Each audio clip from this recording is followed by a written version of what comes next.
Now, Roma Wines, R-O-M-A, made in California for enjoyment throughout the world, Roma Wines present Suspense. Tonight, Roma Wines bring you Miss Joan Lorring as star of The Great Horrell, a suspense play produced, edited, and directed for Roma Wines by William Spear. Suspense, radio's outstanding theater of thrills, is presented for your enjoyment by Roma Wines. That's R-O-M-A, Roma Wines. Those excellent California wines that can add so much pleasantness to the way you live, to your happiness in entertaining guests, to your enjoyment of everyday meals. Yes, right now, a glassful would be very pleasant, as Roma Wines bring you Joan Lorring in a remarkable tale of Suspense.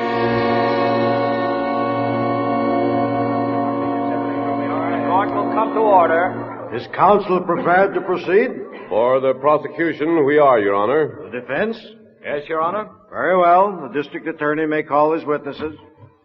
Your Honor, my first witness is a document. This document, duly entered as evidence in this court and marked Exhibit A, is the diary of Alma Horrell. I should like the court's permission to read from this diary certain entries, beginning with May the 14th, which I consider to be relevant to this case. Granted. Ladies and gentlemen of the jury, this is the diary of the defendant, Alma Horrell. May the 14th, we open tonight in St. Louis.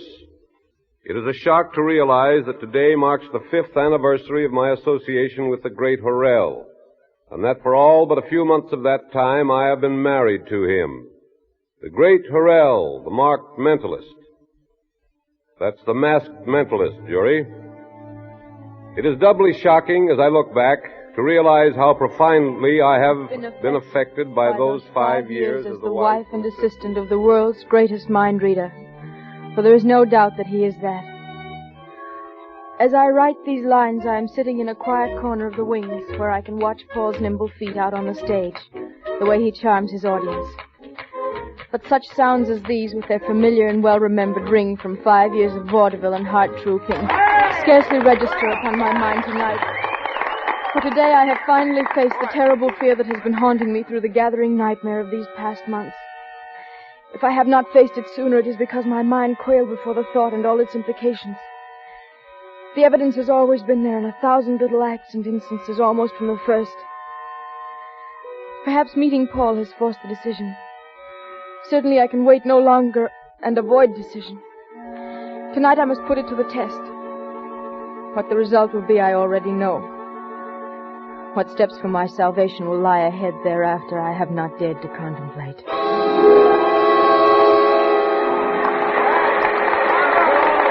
Thank you.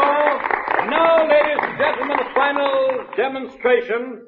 I'll ask a member of the audience to step up here on the stage and blindfold me. You, sir, the great Horrell, thanks you.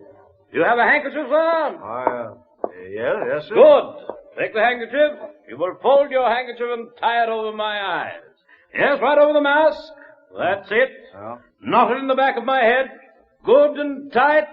Splendid. Now tell me, are you certain that I can see nothing through this blindfold? Well, if you can, you must have x-ray eyes. Very well. Now I shall ask my assistant to select some member of the audience who will give us some personal object, anything at all. I shall attempt to identify that object entirely by the transmission of thought waves, by reading the mind of my assistant. Are you ready, Alma? Yes, I am. Now, my assistant selected the victim. It is, yes, it is a gentleman. My assistant now has in her right hand. Thank you. Hold it up so the audience can see it, Alma. Yes, I'm holding it. The object appears... it's very difficult. But the object appears to be a picture. Yes, it is a picture. A picture of a middle-aged man. He has a beard. It is a picture of Abraham Lincoln on a $5 bill. Please. Now I will ask my assistant to concentrate all the faculties on the serial number of that $5 bill. Do you have the number well in mind, Alma? Yes, I have. Good. Will the gentleman take the bill back again, then, please? Does the gentleman now have the bill in his possession again? The gentleman has? Concentrate, please, Alma. No, I'm not getting it. Now, that's better. Yes, the serial number of the $5 bill the gentleman has in his hand is, B425333197D. Is that correct? That's right. I thank you.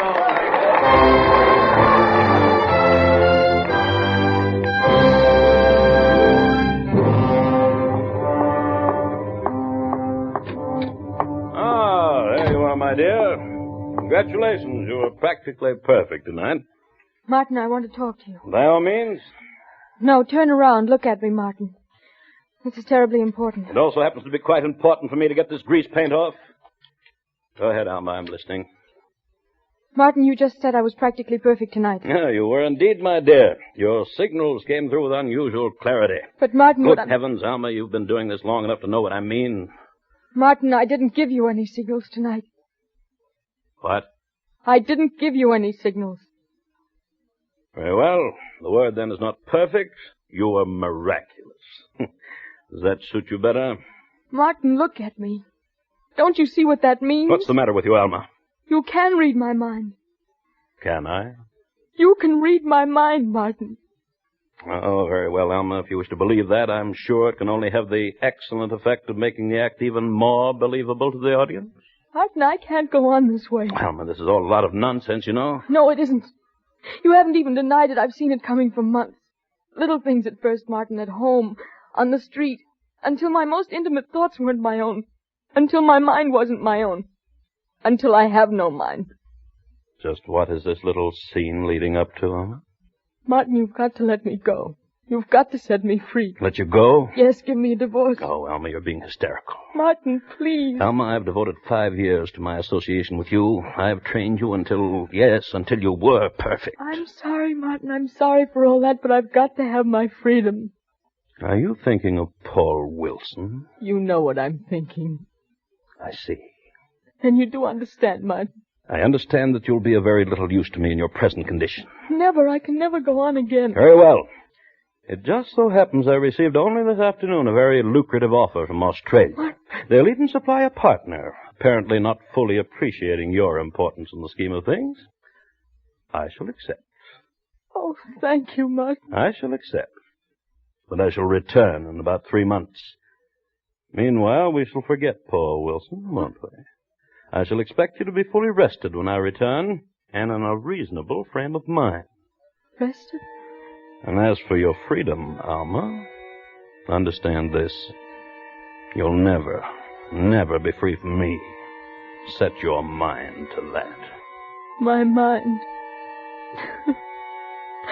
My mind.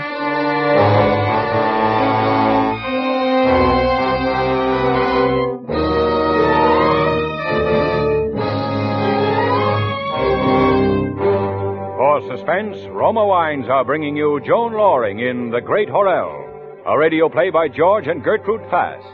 Roma Wines' presentation tonight in radio's outstanding theater of thrills, Suspense.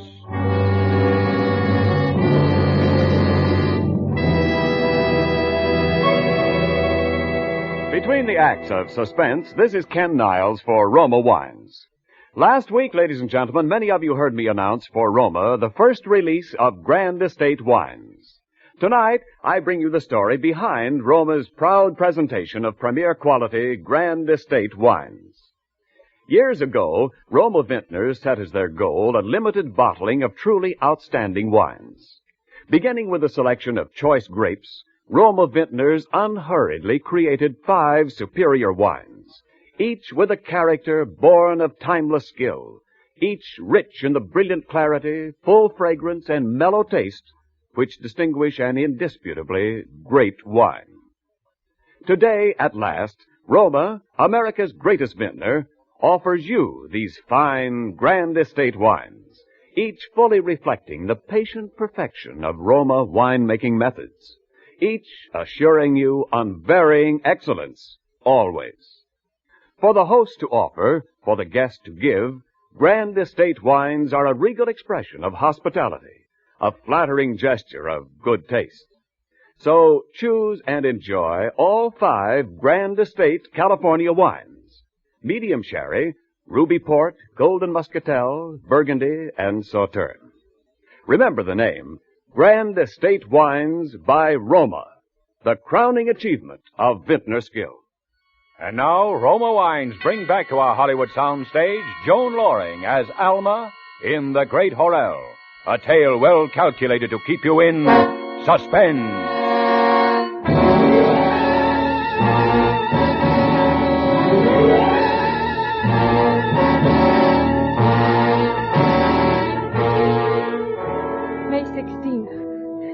I am free.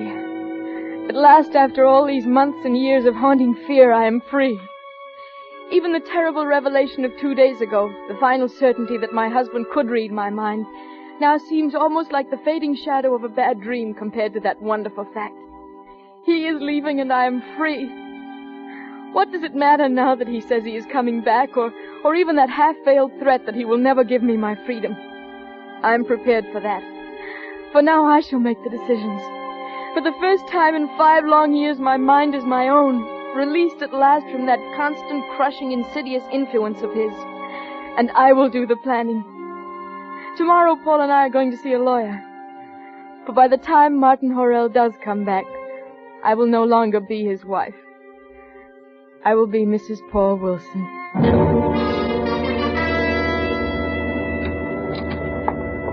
Can I help you? Mrs. Martin Horrell to see Mr. Banning. Do you have an appointment? Yes, for 2 o'clock. Have a seat, please. Thank you. Mrs. Horrell to see Mr. Banning. Thank you. Mr. Banning will see you in just a moment, Mrs. Horrell. Thank you. Oh, Paul, darling, I can hardly believe it. I know. How long will it take? 6 weeks if I go to Reno. Can we manage that, darling? Sure, we'll manage it somehow. How do you think Horrell is going to take it? I don't care how he takes it, do you? Maybe I'm a cad and a homewrecker, but I don't.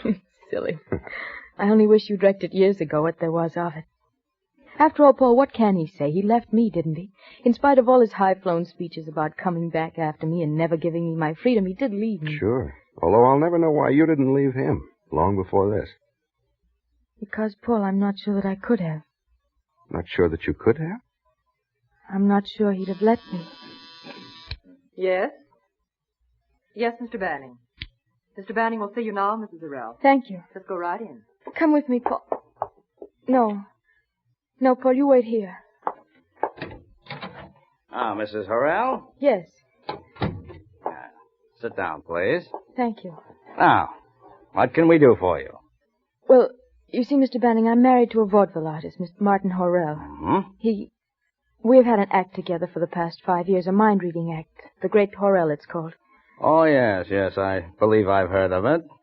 Yesterday, my husband left me. He's gone to Australia. I see. And so I want to... Yes? And so I want...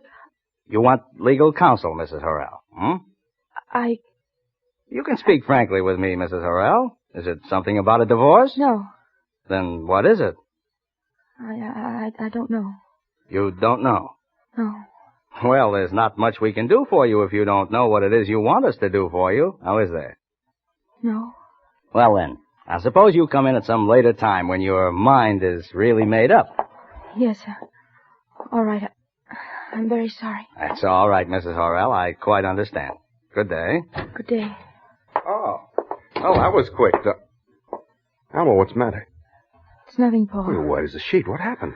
We're going to have to wait a little while for the divorce. Wait? Why? Paul, it's a lot more complicated than I thought. How could I tell him? We'd been so sure of happiness. And then this. I knew what it was, of course. I knew it the moment I tried to say that one divorce. And now the incredible, the terrifying fact stares me in the face. That Martin Horrell still reads my thoughts. Separated by thousands of miles, he still has the power when he wishes to invade the innermost recesses of my mind as easily as he would walk into a drawing room. I know because I felt his presence there. And so I shut off my thoughts, emptied my mind as I have always done to guard my slightest secret. But what am I to do now? I must think. I must plan very carefully. I dare not tell Paul if I possibly can avoid it. An even more horrifying thought. If Martin Horrell's mind exerts such power over me as this, how much further can he go? How much further can he go? June the 22nd. For weeks I have moved in a nightmare of conflicting, panicky thoughts and indecision. And today something happened, trivial in itself, but having a significance that has left me shaken and appalled. This afternoon I was to meet Paul early and we were to go to the beach. But I was late. I was terribly late. It was nearly dark before I got to his hotel. Come in. Oh, so there you are. Oh, Paul. Well, where have you been? What have you been doing? I've been waiting here for nearly 3 hours. Paul, you'll never believe this. Well, sure, I'll believe it, but it better be good. I've been feeding the swans. Feeding the swans? Yes, in Central Park. Oh, but Alma, we had a date. If you've been held up somehow or got lost or put in jail, but feeding the swans. Oh, listen, I've got to tell you something. I'm listening. First about the lawyer. I didn't ask for a divorce. What do you mean? I couldn't. You couldn't? Paul, he's reading my mind again. He's reading my mind. Alma. It's true, Paul. But he's in Australia. I know, but when I began to talk to the lawyer, he was in my mind. It doesn't seem possible. I know it doesn't seem possible, but it is. It was the same thing about the swans, only worse. The swans? I didn't even know what I was doing, Paul. The date I had with you, everything just went out of my mind. And there I was feeding the swans until it was as though I suddenly woke up. And then I knew. Knew what? Why I was there. Paul, today is the anniversary of my marriage to Martin Horrell. Well? That was what we did, Martin and I, the day we were married. Oh. He made me do it, Paul. He reached out across all those miles and made me do it again today. He made me forget everything and just remember that. Remember him. Wow. How could he? He did. Paul, if he can do that, he can do anything, can't he? Oh, I don't know. He could even make me commit murder.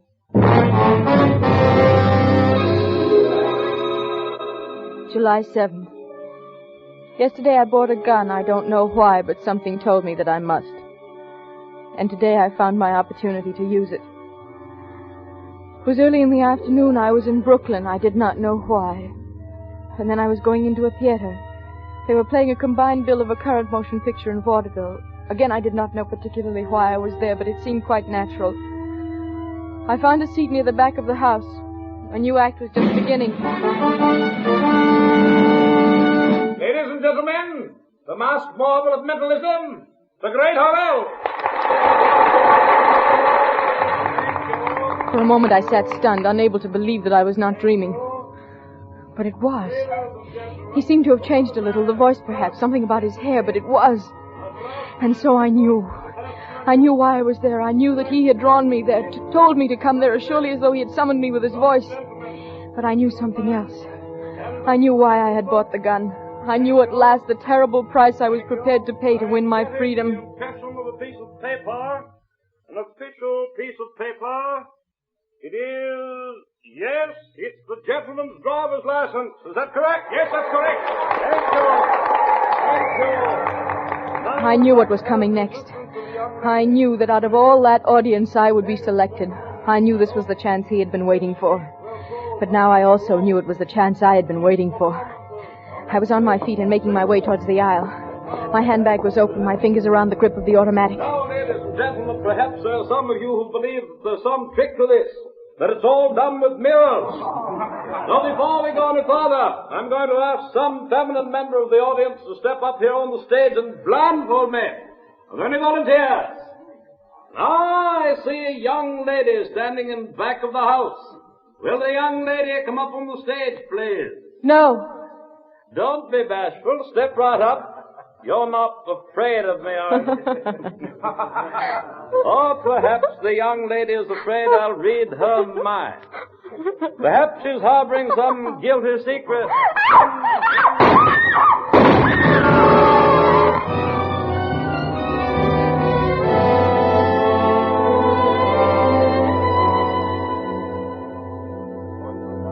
Ladies and gentlemen of the jury, that is the last entry in the diary of Alma Horrell. You may judge for yourselves the significance of her words. I should like now to put into evidence the words of another witness, Paul Wilson. This is a statement by Paul Wilson placed in my hands only a short time ago, and with the permission of the court, I will read it to you. Permission granted. These are the words of Paul Wilson. I am writing this hoping that it will never see the light of day, but if it ever does, I can only hope that it will be used wisely and justly, and not as an instrument of vengeance or retaliation. I have been in love with Alma Horrell since The first day I met her, I am still in love with her. By the greatest of good fortune, it was not too difficult to hush up the affair in the Brooklyn Theater. After she fired the second shot, someone grabbed her and they took her to the manager's office. She had the good sense to say nothing and to contact me at once. The theater manager didn't want trouble, and after I'd spoken to Horrell's agent, a fellow I'd never seen before, it became apparent that he didn't want to press charges either. Of course, it was impossible to explain why she'd done it. No one knew that, except Alma herself. And me. And I knew that it was up to me to help her somehow and as quickly as I could. I got hold of the best psychiatrist in town, a Dr. Emil Hochman. He came to see Alma the very next day at her apartment. This feeling you have, Mrs. Horrell, that your husband has control over your mind, it has been growing stronger? It is not a feeling, Dr. Hochman. It's a certainty. Oh, I see. There really isn't any other way to explain what's happened, is there? Well, it's very unusual, yes. Perhaps you would care to discuss it with me further at my office. If you think that there's anything that can be done, yes, I'd like to very much. Good, good. Shall we say tomorrow at 2, then? Yes, tomorrow at 2. Until then, Mrs. Horrell. I'll show you to the door, Doctor. Oh, thank you, please. Bye, Doctor. Goodbye. I'm almost frantic, Doctor. I've thought of going to Horrell himself. I've thought of almost everything. Do you think something can be done? You see, Mr. Wilson, when two people live so closely together over a number of years as Mr. and Mrs. Horrell, it's not unusual that they may, well, occasionally, shall we say, anticipate each other's thoughts. Yes, I suppose so. The matter of the anniversary, a subconscious recollection. Of the theater, well, she must, of course, notice somewhere, and perhaps forgotten it, that Mr. Horrell was back in the United States. Yes. But his reading her mind, projecting thoughts into her mind, there's no scientific proof whatsoever that such a thing is even remotely possible. And that's what makes it so terrible. I don't wish to alarm you, Mr. Wilson, but, well, we shall perhaps find out more tomorrow. Good day, sir. Goodbye, Doctor, and thank you. Is that the paper, Paul? Oh, yes, it was outside the door. Is there anything in it about I'll see. Mm-hmm. There's a little something here on the theatrical page. What? I guess he couldn't resist the publicity, but it just says, unidentified young woman. Oh. It's funny he never tried to get in touch with you, isn't it? But he did, Paul, didn't he? Alma. What? It wasn't Horrell at all. Look here. What? He'd sold the act in Australia, the name and everything, and... What, Paul? Alma, he was hurt shortly after he arrived. That's why he sold the act. And he died out there.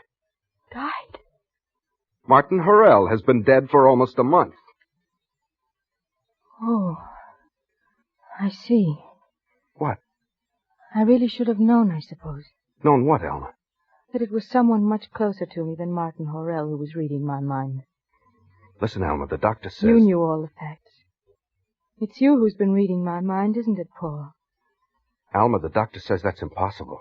He says there's But you should have realized, Paul, that if I was willing to kill Martin Horrell for my freedom, I would be willing to kill you, too.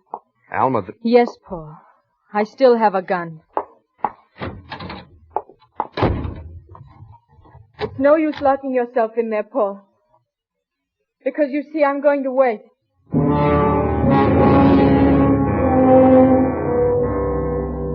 I've locked myself in. But the room in which I'm writing this is a sheer drop of 15 stories to the street. And there's no telephone. Not that it matters. I wouldn't escape even if I could. I must try to save her. Because either this is some ghastly misunderstanding, or Alma is hopelessly insane. What I have written here I shall hide somewhere in this room. I shall hide it in such a way that it can never be discovered except by the painstaking search of someone looking for evidence. Evidence of murder. And now, I'm going to unlock the door.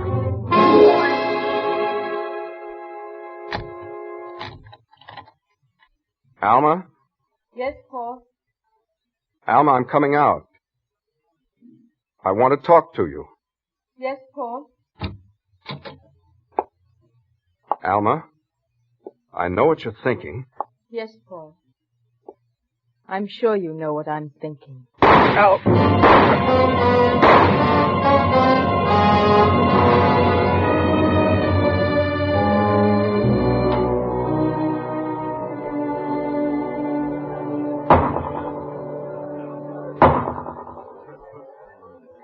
Ladies and gentlemen of the jury, have you reached the verdict? We have. How do you find the defendant? Guilty or not guilty? We find the defendant, Alma Horrell, did deliberately shoot and kill Paul Wilson. We further recommend that she be confined for the rest of her natural life to an institution for the criminally insane.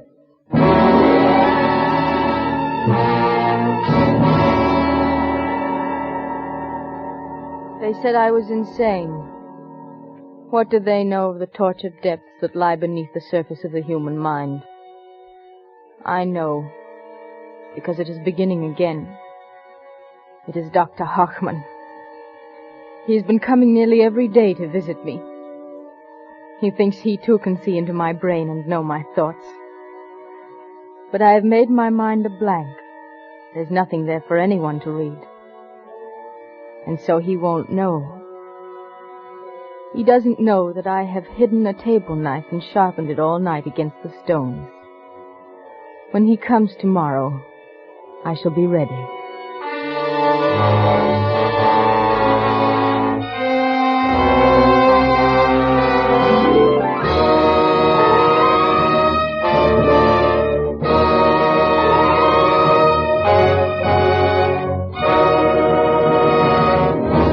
Suspense.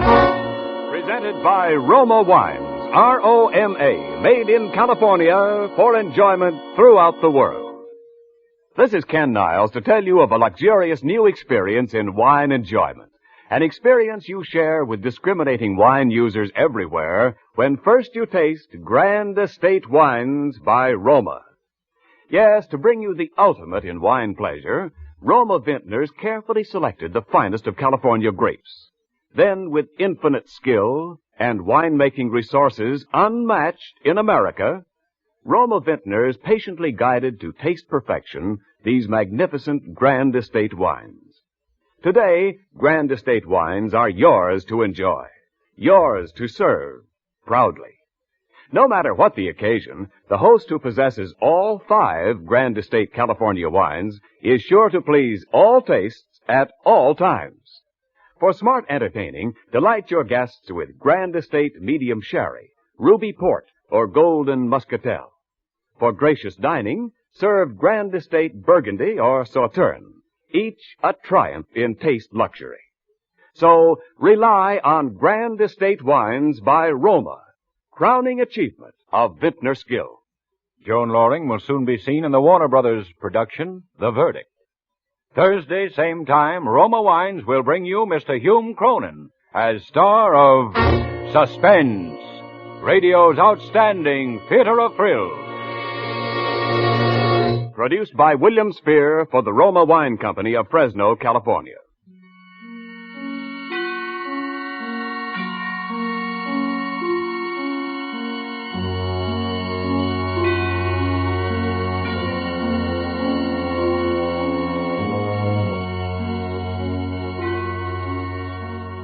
This is CBS, the Columbia Broadcasting System.